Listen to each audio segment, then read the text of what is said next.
The story of the people of the cave in the Quran refers to many scientific miracles. In this proof, we want to discuss one of these scientific miracles. The following is stated in the 11th verse of the Surah of Al-Kahf.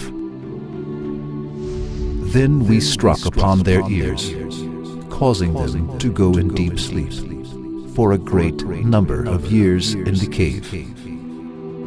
A very important scientific fact has been referred to in this verse of the Quran.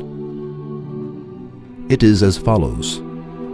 The Arabic equivalent of struck upon in the verse is the verb darebe. In Arabic, this verb bears the metaphorical meaning of we have made them sleep.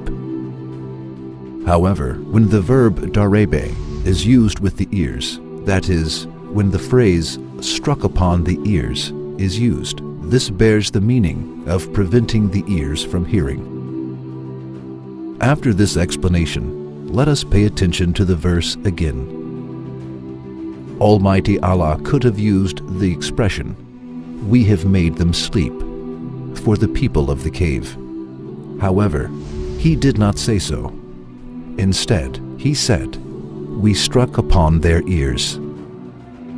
Here the preference of the expression, "we struck upon their ears," instead of "we've made them sleep," indicates a very interesting scientific fact. According to the discoveries of scientists, the only organ of sense which is active during sleep is the ear. That is why we need the alarm of the clock for waking up. Other organs of sense are not active during sleep. Thus, the wisdom of using the expression, "we struck upon their ears," by Almighty Allah for the people of the cave is an indication of closing the senses of hearing of these youngsters, and thus their staying asleep for many years without waking.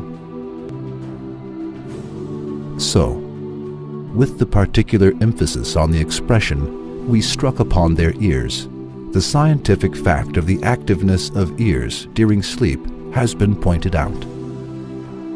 As you see, every word of the Quran is filled with wisdom. Sometimes it opens a door to a great truth with a single word. And with its every word, it proves that it is the word of Allah.